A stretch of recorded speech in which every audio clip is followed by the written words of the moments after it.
Okay, my name is Scotty Bones, and this is day one of the Economic Ninja video challenge that he posted yesterday or today. So first off, I just want to address the elephant in the room. Curse you, ninja, for making me do this.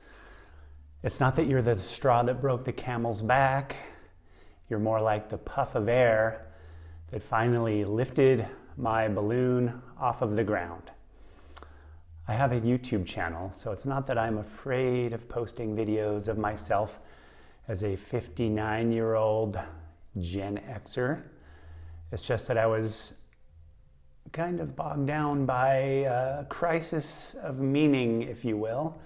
And I found in a book just the other day something that sort of described what my malady has been for some time concerning posting videos on YouTube, and especially in these, troubled times of trying to get the energy to post something that is consequential or meaningful in these troubled times behind us, in front of us, and in the current moment. So I'd like to read to you a small passage that sort of embodies what my problem has been, or whatever you want to call it, and maybe some of you out there in Economic Ninja Land might be able to relate. This is from a book called The Phenomenon of Man by a Jesuit priest named Pierre Teilhard de Chardin. And how I came to this book, maybe I will share at the end. The fact that he's a Jesuit isn't the reason I was reading it. And if you're a Catholic or a Jesuit, good on you. But I came to it from a different angle. So I'll go ahead and read this passage. Excuse me. Okay, it's a section called The Problem of Action, Modern Disquiet. And I'm taking it slightly out of context, but it's still within context. And if you want to get the book and read it in the full context, it's on page 226. All right. It cannot be denied that, in a primordial form, human anxiety is bound up with the very advent of reflection and is thus as old as man himself. Nor do I think that anyone can seriously doubt the fact that, under the influence of reflection undergoing socialization, the men of today are particularly uneasy, more so than at any other moment of history. Conscious or not, anguish, a fundamental anguish of being, despite our smiles, strikes in the depths of all our hearts and is the undertone of all our conversations. This does not mean that its cause is clearly recognized, far from it. Something threatens us, something is more than ever lacking, but without our being able to say exactly what. Then I jump ahead a little bit, and it says, in the first and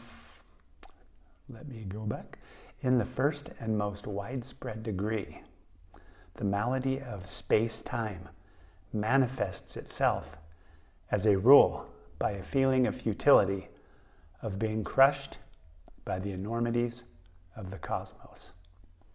And that, in a nutshell, might be the closest I've stumbled across something to describe what has been holding me back from jumping into the conversation, to trying to save our civilization more widely, and try to course correct in our country more specifically, and to find a place from which to launch what I want to say.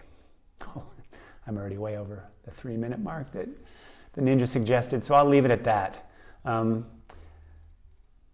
think maybe on the next video for tomorrow I will pull it together, because what it is it's a fracturing of the material and the spiritual.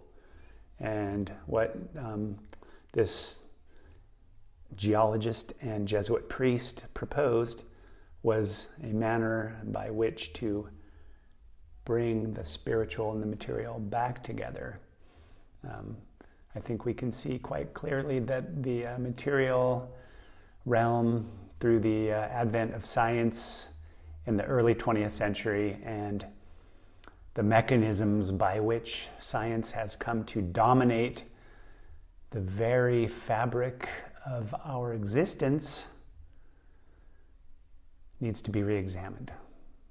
And the spiritual, in whatever form you imagine that to be, whether it's a religion or the immaterial, specifically just immaterial, or that would be more generally, wouldn't it?